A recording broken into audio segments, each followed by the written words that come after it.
So, Cathy, I want to start with you and ask you a little bit about what you think some of the difficulties are about getting queer stories out there, like in the media. Like, what are some of the challenges in terms of, like, is everything sort of being like, there's only like a couple of narratives we can fulfill, and that's the only thing the media will talk about? Or what are some of the other challenges? That could be like, we could be here for days. I think that part of it is the media itself. So I get asked the same kinds of questions all the time, which is, like, for example, why did Matthew Shepard's murder get so much attention when we are literally in the midst of an epidemic of violence and discrimination against trans women of color?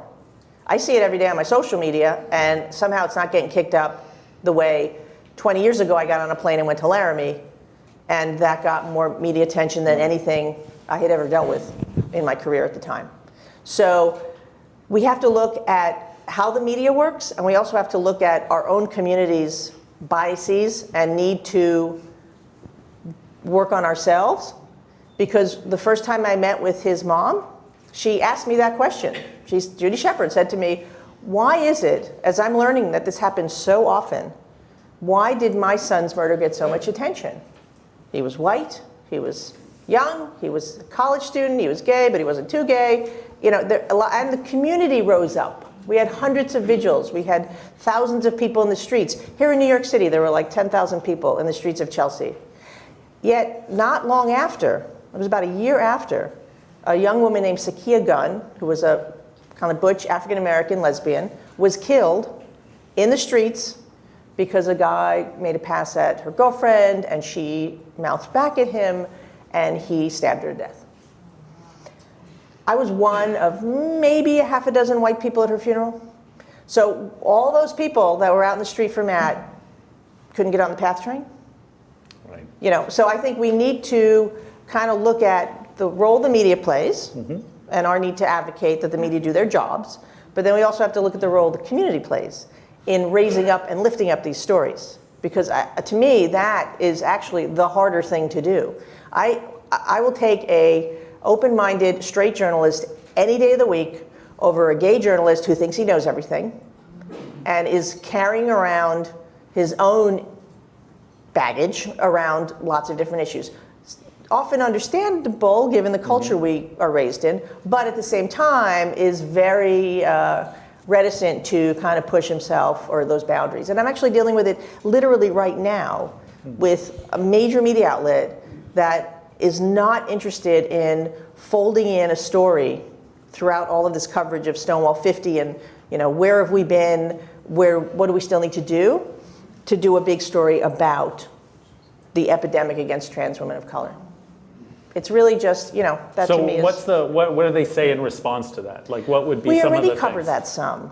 Oh. Really? I mean, and it's interesting because I have there's a straight reporter who is advocating for more coverage, and her gay editor is the one that's like, no, let's instead write about controversies within the gay community. Ugh, like that's news. Honestly, to me that it's so frustrating, but it really is. I mean, it's funny kind of in a way, but it's also really sad. Yeah, it is. I find it very sad. I mean, I think my main goal and the reason that New York City Pride hired me was not just to promote, like they don't need help promoting their events. I mean, Madonna's going to be there. They don't need me. That's sold out. Don't ask me. I shouldn't have even said it. I get emails every day from people like, can you? No. My sister, no. The challenge was to get the media to cover the history right.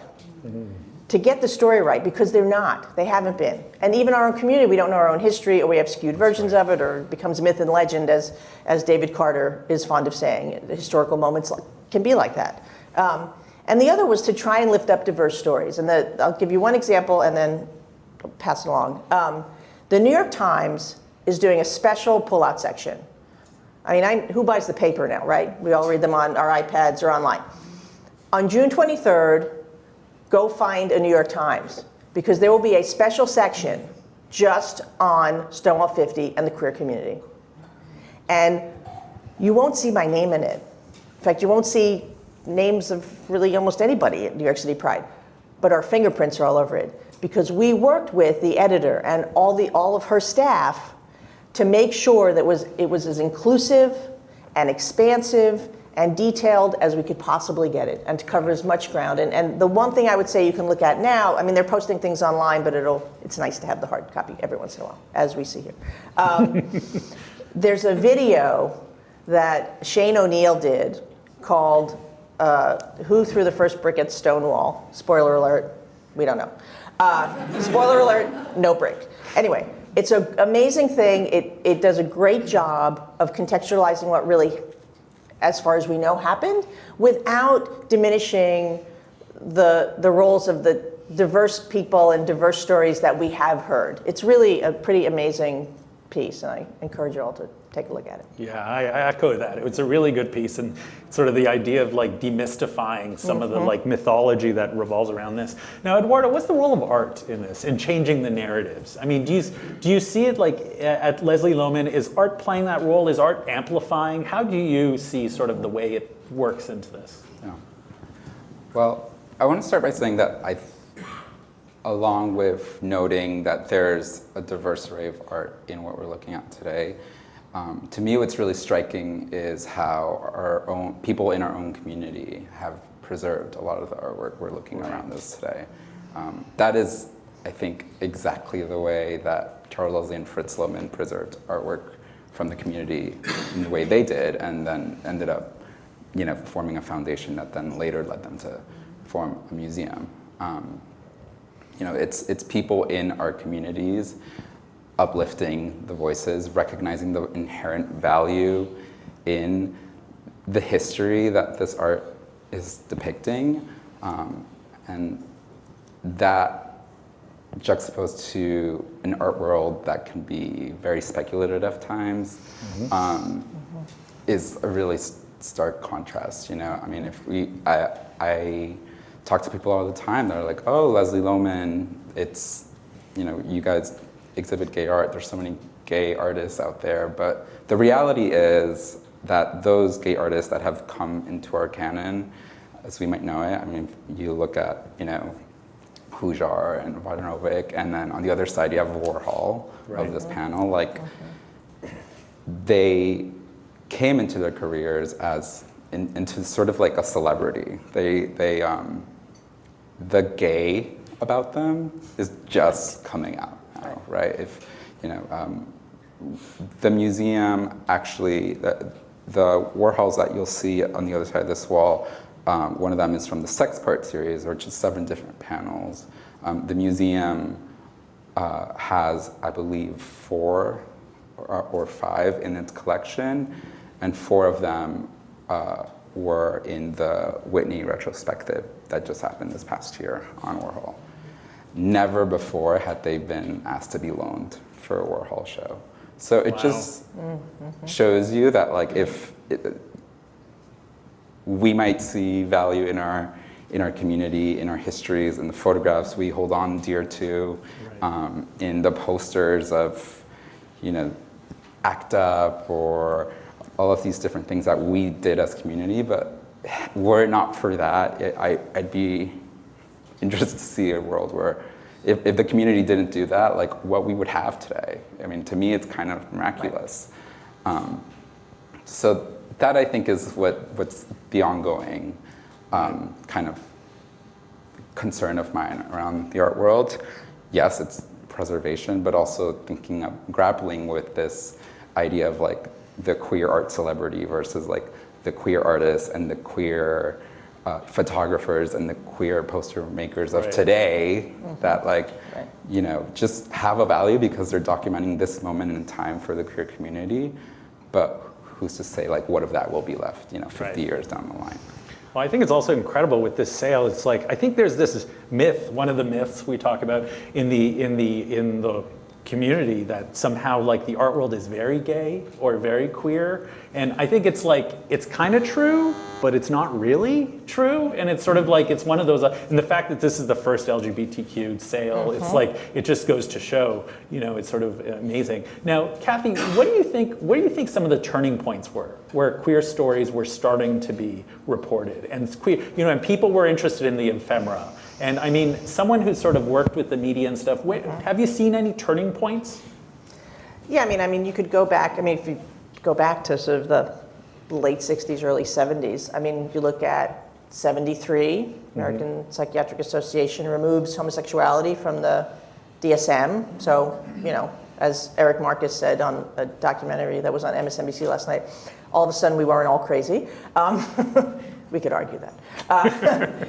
You know, you can look at things that happened in the latter part of the 70s, Anita Bryant, you know, there's a lot of pushback. I mean, I think knowing our history is, in context, is really important. Like understanding that, you know, they lost the abortion fight and the communists were kind of fading off in the distance. They needed a new enemy on the LGBT religious right, anti-LGBT religious right. They picked us. And so that began a really challenging period in the 80s. And then, of course, the AIDS epidemic, which, you know, this documentary last night on MSNBC was really good and talked quite a bit about how... What's the title of it? Rebellion. It's called Rebellion. I think it's going to re-air. You can look on the website, too. I think it's going to re-air the last weekend in June. How the AIDS epidemic transformed our community, and that you could argue that we wouldn't have the modern LGBT movement as we know it today if we didn't have to ourselves deal with the AIDS epidemic because nobody else cared. Government didn't care. Our own families didn't care many times. And so it galvanized people that may have taken a little bit longer to get galvanized if it wasn't for that crisis.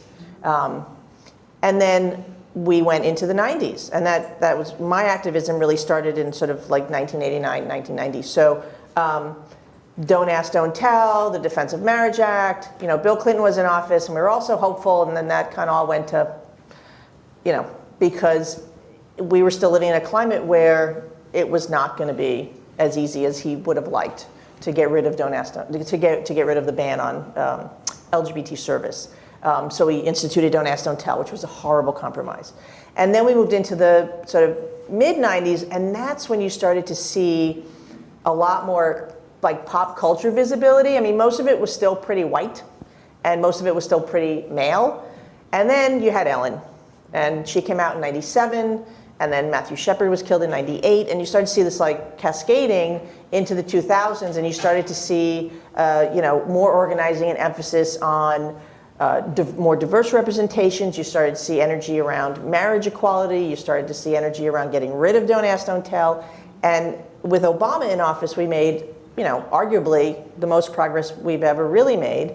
And then we get to the last 3 years or so, which have felt like, you know, you take, like most historical things, you take a few steps forward and then you take a step or two back. This feels like a whole lot more than a step or two back. Right. It's really, really horrifying. And the fact that the media is so obsessed with Russia and Mueller report and all this other stuff, they're not talking about the rollbacks in queer civil rights, especially against the trans community. They're not talking about the spike in hate crimes, not just against queer people, but people of color, different religions, women. I mean, it's really, we're in a very, very challenging time. It's why, you know, the fact that we do have 4 million people coming here is going to make a huge political statement, not just in the US, but all around the world. Because even as bad as it is here, there are other places in this world where being gay is still illegal, you know, still potentially a death sentence. You know, it really is, it's a very, very difficult time for our community. And, you know, we've seen sort of these markers and these spikes of progress and hope and movement. I think we'll always be moving forward, you know. I mean, I turn on Pose and, you know, I talk to young people, they don't realize they're seeing their own history because they didn't see Paris is burning. And they're like, oh, that's you know, my community, that's where I come from, for young queer kids of color. And they're seeing it now because FX is actually doing a show. And it's really pretty extraordinary. But at the same time, you know, there's always this tension of dealing with the climate. So. And they've also restored Paris is Burning. I think that just came out again. Yeah. So Which people will be reintroduced to that. Absolutely. That's the thing about definitely. history. You got to keep repeating it. Huge. So now how does a museum respond to that? Because I mean, I think Cathy had a great point. In the last couple of years, there's been like a rollback and a lot of concern and emergencies. I mean, we feel like we're in a constant state of crisis, right? And how does a museum respond to that? And how have some of the things that you guys have been doing Just wondering if you could talk about that a little. Yeah. I mean, in terms of this moment, I think one thing I want to kind of start by saying is it is definitely a moment for us as Americans to have a bit of introspection about like where we are right now, like what this political climate means. Certainly like see ourselves within the international context. And while we might have it bad, there are tons of places out there that have it worse. But also, we're probably going to have a lot of people visiting us from other countries where they do experience similar or in some circumstances better situations than us. And so we have an opportunity to learn from that, to be re-energized, to be more critical and like within this kind of like international framework of like really like, okay, what are the possibilities for us in terms of policy, in terms of art, in terms of what can we be adamant about in terms of representation and how we support or dismiss media as well. So that's one thing. I think in terms of the museum, I think about always staying focused into being an artist-centered institution, right? So we're on the grounds supporting artists that are critical about this current moment. And this, we have the opportunity now as an institution to be supportive of this critique that's going to move us forward, where maybe we weren't, 50 years ago during Stonewall, where we, tried, the museum was there as a foundation and was helping people deal with artists dying in the 80s during the AIDS epidemic. But we're in a very different vantage point right now, and I think now we can think about like what role can we play in elevating the voice of artists and those that are really going to push our community forward through their perspectives, who are going to help us ideate the future. That to me is what we endeavor to focus on and what we should be doing. You mentioned the Warhol show last year, and it just made me think about how sometimes the history gets so homogenized, right? And it gets so watered down. I'm going to ask both of you, how can we tell these stories? How can we show this art? How can we do that without watering it down, or making it into an easy story in the media, or making it a show that's sort of like more, I don't know what you want to call blockbuster or whatever the equivalent would be. I'm wondering if both of you had perspectives on that. One thing I'll say is that everything we see in media or we see in museums today, there's a much stronger focus in like identity and like the different. I think people are craving to see these different intersections of what are like to see their particular entry point into art or into a film they see. Or I think we, for so long, have, as a community, maybe worried about like packaging ourselves in a particular way, or as individuals in like a, we're not even cognizant of it maybe. But that's what we've been doing our whole life as queer people. Like now it's really an opportunity right now to break that mold and just, this is who we are. I'm literally, I was born in another country and I happen to be queer. Like me delving into that identity of being, multicultural, like is only going to elevate my queer identity as well, right? Like, so, I think we just need to be ourselves and like really harp on that. And it might be like a little bit, I'm trying to be as positive as possible, but like that is really what's gonna move us forward. Like we keep thinking about like how to, put ourselves in a box, how to like, are you L? Are you G? Are you B? Are you T? Are you Q? Like, but to be fair, it's not always ourselves that are being placed in those boxes. It's like we're not doing it ourselves. But we have to be the first to recognize that, right? And I think sometimes, and it's warranted. We function within a society that we have to kind of be, thoughtful of at all times. But we also have to be the first ones to say, no, it's enough. Like I'm enough. And this is my story, and it, you can read it whichever, but this is how I want to tell it, right? Like, So Right. Cathy, you're the one I have a feeling has had a lot of conversations about this. Yeah.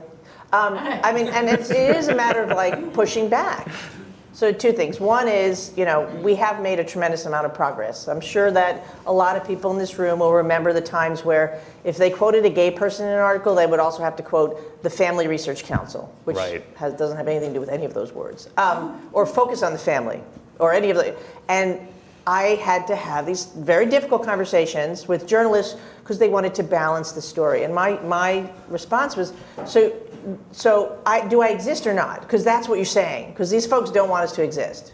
Or they were doing a story about, Mother's Day, and we'd say, okay, can you be inclusive and include maybe a family with 2 moms? And, and you don't have to talk to the Family Research Council about how they feel about that because they're just a family, just like. And then the other tension was the gay versus God, that you would have a queer activist debating Jerry Falwell or Pat Robertson, and sometimes it was me. I actually did that in the mid to late 90s. And after a while, we had to. There are queer people of faith out there. I mean, I remember the days when I was at GLAAD, where if you came in on a Monday morning and you said you were out partying all weekend and you danced on the bar with nothing but your socks on, that was cool. But if you said you went to church, shock. Shock and awe across the office. And look at where we are as a community now. If you look at the photos here of the early prides, there might be 1 or 2 people with a sign that says, God loves my gay son, or something like that. Now, there are more churches than we can count, and more synagogues, and more houses of worship that are actually part of prides all around the country. Things have changed radically. So having those hard conversations is important to say, it's not fair to pit someone who's going to be talking about politics and policy against someone who just thinks that what we do is a sin. Like, how is that? So having those hard conversations with the media has helped improve the coverage some. But I still have conversations where I will suggest, certain individuals, certain story angles, certain stories. And journalists will say things like, well, that's just too complicated. I'm like, well, you know what? We're pretty complicated people. We have multiple identities. I mean, that's the thing that gives me the most hope is that there's a generation of young people coming up who don't give a crap about this. They think we're all nuts and they can't wait for us to go away because they just see people. My daughter is 13 going on 14 and her best friend is a trans boy who's 12 years old. And she just loves Jack. And she supports Jack. And I looked at her when I was visiting her not long ago and I said, someday Jack's going to turn around and say, you helped save his life. And she's like, what are you talking about? I'm like, you completely affirm who he is every single day. You love him just the way he is. You went out and bought him a suit with a little help from mommy. Surprise. These kids don't, not only do they not care, they actually enjoy the fact that people bring multiple identities to the table. And that fluidity and a little messiness is a good thing. And that's the lesson that I think, hopefully I learned some from the folks who came before me and we can pass along to a younger generation. Because that's where you really get the change. I'm hopeful then, Cathy, because I'm a little bit of cynic on this because I feel like during the Obama era, I used to get a lot, especially young writers coming in, and everyone was like, oh, we don't have to worry about this anymore. Everything's changed. And you're like, well, I think you better wait a couple of years. If you use a shock and awe. Yeah, exactly. And then it's like, oh, right. Yeah. Things change. Things can change. Yeah. So, but has the last 3 years made either of your lives easier or harder? I'm curious. Easier to get clients. There's a lot of work to do. And I don't really necessarily mean that facetiously, it's really true. It has made it harder because I think, in some ways, because the news media are so kind of like tunnel vision focused on whatever he tweeted. I won't say the name. That morning, who did he insult today? What distraction did he create? And then on the other hand, I am more hopeful because I see people in our community and other communities kind of owning our own media around social media. Because the media today is a very, very different thing than what I dealt with, even 5 years ago. And so the fact that we can create our own media, in a way create our own art, right? And communicate with each other in a way that we never have been able to before does make me feel a lot better about where we can go. So we're going to open up for questions, but before we do that, I want each of you to pick a favorite piece in the room. I'm going to start. So I think the rainbow penis. Well, wow. I won't pick that one. That one wasn't mine, don't worry. You go. Favorites in the room. And you might have a personal connection to it, you never know. Well, I will say there is, right next to that star, there is a poster by Donna Gottschalk. Who the bed image, and what does it say again? Sorry, sisterhood. Yeah. Feels good. Sisterhood feels it does, good. Yep. We had the first retrospective of Donna Gottschalk's work last year. It was an absolutely beautiful show. And as much kind of community and moments of gathering we see here, it's also really amazing to see like this really intimate moment being elevated and present here. Beautiful. Cathy? I thought you were going to forget about me. Not. It's really, really, really hard. It's hard because I know some of these folks, right? So Joan Byron, Jeb, is an extraordinary photographer who, said, I'm not seeing any images of lesbians, so you know what? I'm going to learn how to use a camera, and I'm going to take them myself. And to me, that just exemplifies the spirit of in our community, how we've had to do things on our own. And so for me, her photographs have always really spoken to me. There are a couple of books and some photos over there, and there are a few up on the wall there. And she actually... Yeah, and she not only just lesbians, like all different types of moments of activism and portrait and protest. And she is at the museum right now. She has the window facade that we commissioned this year. And if you haven't been to the Leslie-Lohman Museum, definitely go check it out. Questions? Anybody? Just raise your hand. We just want to make sure everyone can hear your voice, so we have a microphone. Does anyone have any stories of objects in the room that they want to share? There we are. Hey, Carol. I'm so glad to be here. This poster of the Washington March in 1993. So I had my personal story is that I had a boyfriend after having been with a woman for 7 years, and then I had a boyfriend, and I went to the march with my boyfriend, and I kept crying and saying, I don't know why I have a boyfriend.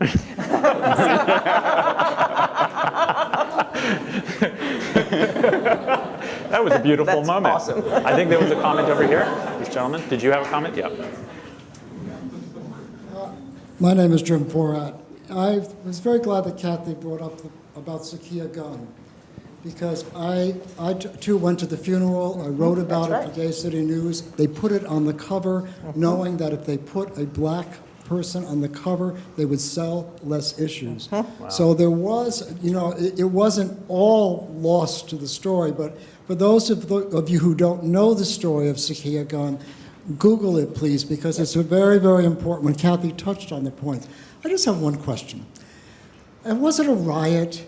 Was it an uprising? Was it a rebellion? You were there. I wasn't there. I went. That's him right there. That's him in the top right corner. Speaking of shoulders, stand up. Mine is a serious question about how we tell history. That's true. It's a really good point. Quite honestly, I know that Stonewall Riot in the David Carter book was a publishing decision to market it. Right. From Michael Denneny said you have to sell books, and this will sell books. Michael Denneny is a good person, but he was a business person in that head.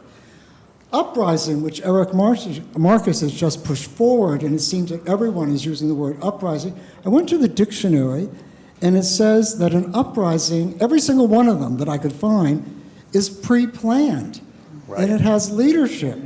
Now, so I wonder what the romance with uprising, and so I'm going to just say, I use the word rebellion. And I don't mean a street-fighting Rolling Stones song. Right. I mean the rebellion against internalized homophobia. which is essential in coming out. And many people don't deal with that for a very long time after they've come out. And I know that there was a flashpoint moment in that first night where something happened that changed my life. I looked around and I saw the other gay men, and it was other young gay men who were in the street. To me, the Stonewall Inn is a symbol of exploitation. What happened in the street is a symbol of liberation. In that moment, I saw fully dimensioned people in the way for 50 years I've been trying to hope that it would happen. And I'm not making a political statement here, but Mayor Pete on the CNN, or when the conversation between Rachel Maddow and Mayor Pete, a lesbian and a gay man on, national cable television, was something that could never have happened. Could never have happened. So I just want people to think about their use of words. It's very, very That's a important. great point. Yeah, it's a really good point. Great Yeah. point. So I want to ask you, Cathy, you used the word uprising, and you used the word riot when you were Right. talking. And how do you determine what word to use? All three of you I'm going to ask That's this great. question. Yeah, no, I mean, it's a really good question. It's hard because it was in some ways sort of all of those things. I mean, you're absolutely right. It wasn't planned. It was spontaneous. I mean, a riot to me, it feels more violent, and I don't think there was as much violence as sometimes is often portrayed, right? I mean, again, you can speak to this. There's a fabulous kick line, and I won't do it. But as usual, queer people fought back with some sense of humor, which is what we do. So we use all these words interchangeably. I don't know that, there is a single word. I mean, I like rebellion too, because I feel like it wasn't like, the French rebellion, but it was a rebellion. And I think what you're saying about the fact that it was about a personal, internal, I'm mad as hell, I'm not going to take it anymore, and I'm done being pushed around by the police and the mafia and the climate that we live in, right, at the time, that made folks act out that way. So, I think it's hard. Yeah, I mean, 'Cause I maybe prefer there's the not term a- rebellion too. And I think it also is just part of the nowadays I think there's sort of a relooking at that history and re-examination. I think that's been going on. And I think rebellion, particularly when, even discussing the quote unquote race riots of the 60s, now the word rebellion often is used for those different sort of Well, things. riot kind of demonizes Yeah, the people involved. exactly. Like they're criminals, I essentially. mean, It's sort of- uprising feels more like, Yeah. It's You know what I mean? out of control is what a riot. I have been in Right. Right. They're very different. It's a Right. very scary. absolutely. I do. I can tell Yeah. one secret. Sure. And please tell your friends this secret, you have permission. You're What on happened that night, the way gay men in the street responded was like they do in a disco when the peak moment happens and the DJ cuts out the sound. People were jumping up and down and cheering the woman that had run off in the crowd and almost turned over the police car. That is not a riot, but that's how gay men, that was our experience of how we expressed ourselves. The straight template of 60s rebellion that has been layered on who we are really loses what was unique and special about that moment. And I would like everyone to think about that. It doesn't diminish in any way what we did and how we changed history.